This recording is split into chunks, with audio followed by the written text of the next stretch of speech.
반갑습니다. 장기 투자하는 바더 장투빠입니다.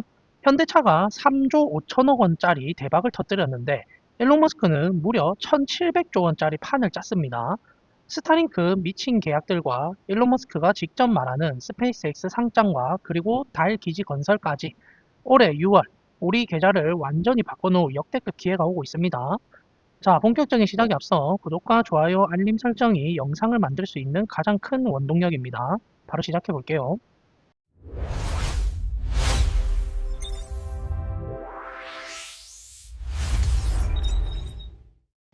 우선 간단한 소식 먼저 보고 갈게요.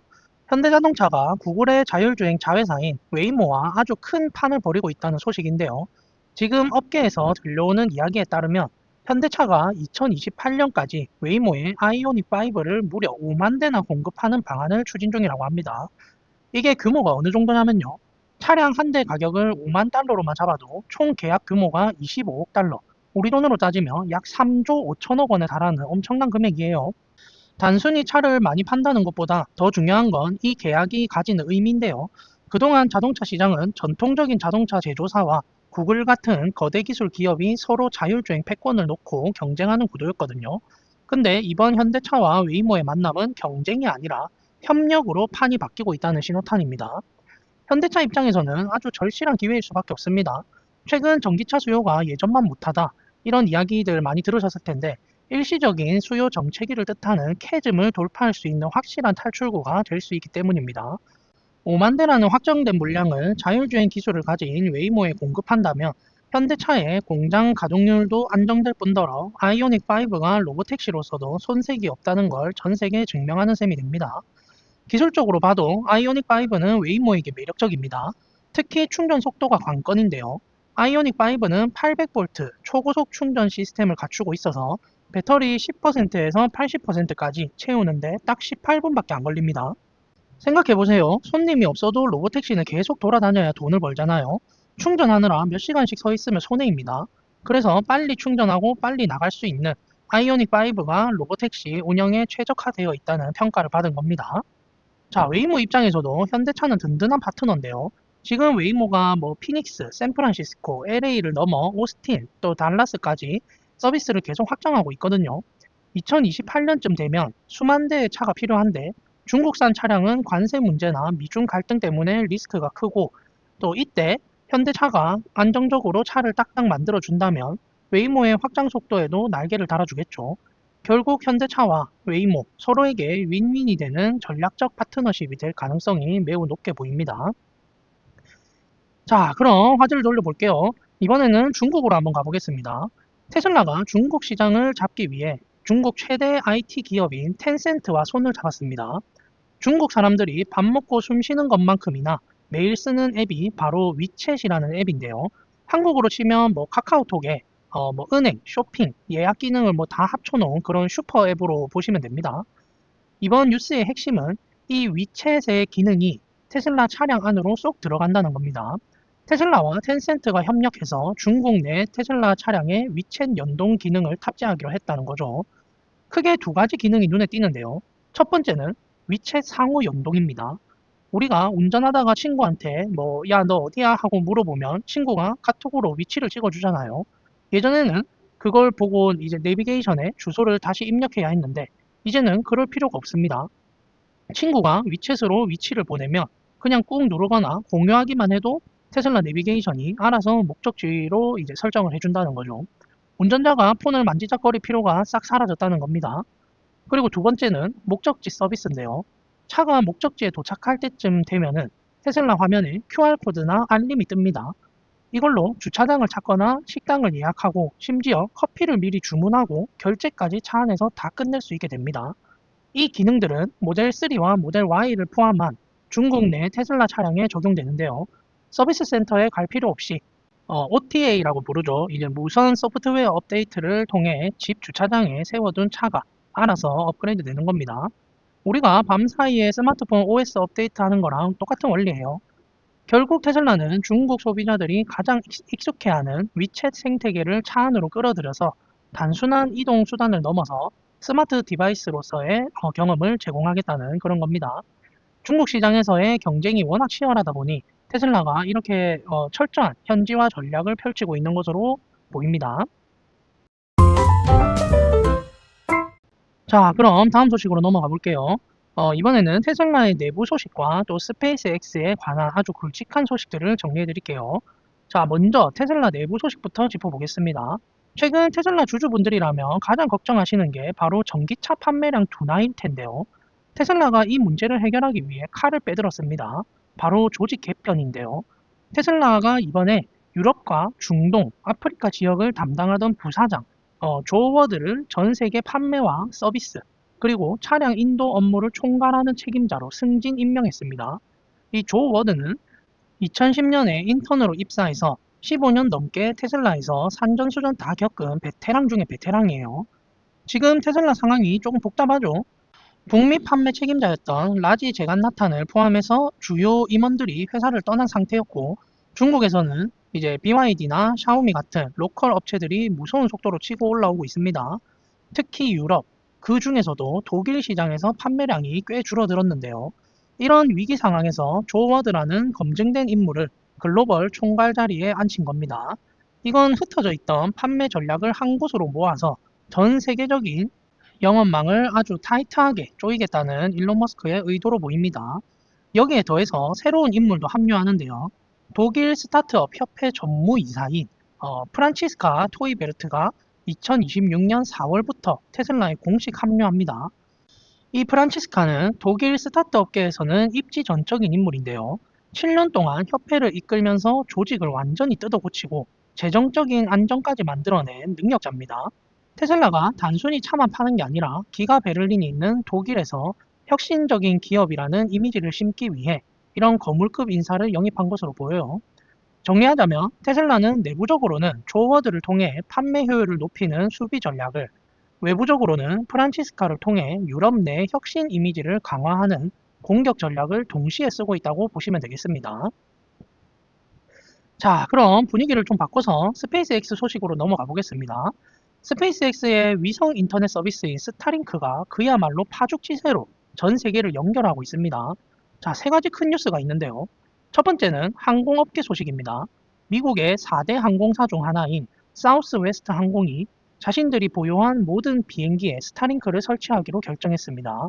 당장 2026년 여름부터 스타링크가 설치된 비행기가 뜨기 시작해서 연말까지 300대 이상, 나중에는 800대에 가까운 전 기종의 설치가 완료될 예정입니다. 이게 왜 대단하냐면요. 기존 기내 와이파이는 느리고 잘 끊겼죠. 그런데 스타링크는 저궤도 위성을 쓰기 때문에 집에서 쓰는 인터넷처럼 빠릅니다. 게다가 비행기가 이륙할 때부터 착륙할 때까지 끊김없이 영화도 보고 게임도 할 수 있는 게이트 투 게이트 연결이 가능해집니다. 이미 유나이티드 항공도 스타링크를 쓰기로 했으니 이제 미국 하늘길의 절반은 스페이스X가 잡았다고 봐도 무방하겠네요. 자, 두 번째는 일본 소식인데요.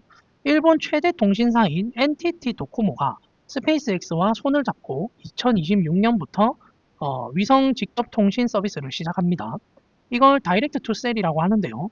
쉽게 말해 비싼 위성 전화기가 따로 필요한 게 아니라 우리가 지금 쓰고 있는 일반 스마트폰으로 우주에 있는 스타링크 위성과 직접 신호를 주고받는 그런 기술입니다. 일본은 산도 많고 지진 같은 자연재해가 잦은 나라잖아요. 기지국이 부서지거나 전기가 끊겨도 하늘만 보이면 통신이 되기 때문에 재난 상황에서 엄청난 위력을 발휘할 겁니다. 도코모 가입자 9,200만 명이 잠재적인 고객이 되는 셈이죠.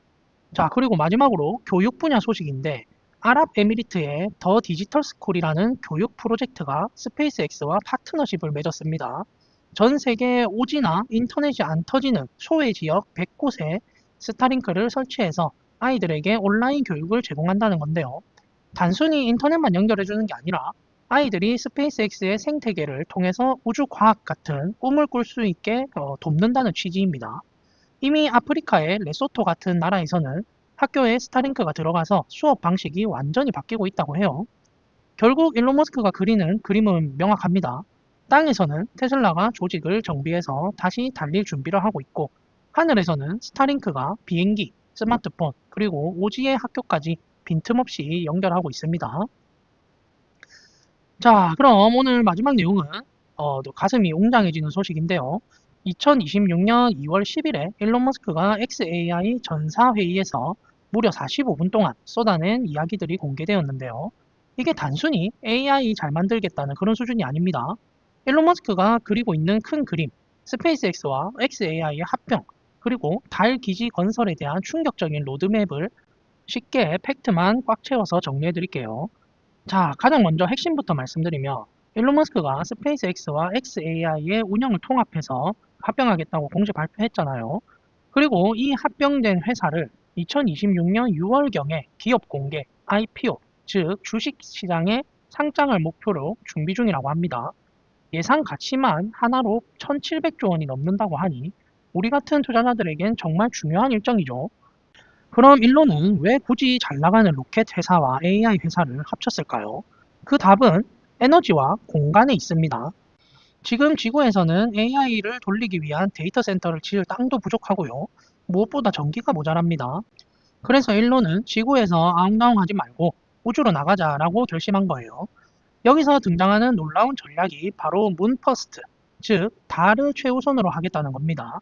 그동안 일론이 계속 화성 갈 거라고 외쳤잖아요. 근데 이번에 전략을 확 바꾼 거예요. 화성은 너무 멀어요. 문제가 생기면 다 죽어요. 반면 달은 3일이면 가고 언제든 지구에서 지원이 가능하죠. 그래서 10년 안에 달 기지를 완공해서 기술을 검증하고 화성은 20년 뒤를 보겠다는 겁니다. 훨씬 현실적이고 안전한 선택을 한 거죠. 그럼 달에 가서 뭘 하느냐? 이게 오늘 영상의 하이라이트인데요. 바로 달에 AI 위성 제조 공장을 짓겠다는 겁니다. 그리고 여기서 만든 거대한 AI 데이터 센터 위성들을 우주로 쏘아 올리는데 이때 매스 드라이버라는 기술을 쓰는 거예요. 매스 드라이버라는 단어가 좀 생소하시죠? 쉽게 말해서 전자기 그런 투석기라고 보시면 됩니다. 우리가 보통 우주선 쏠 때 연료를 태워서 펑 하고 나가잖아요. 그런데 달에는 공기가 없어서 저항도 없고 중력도 지구의 6분의 1밖에 안 됩니다.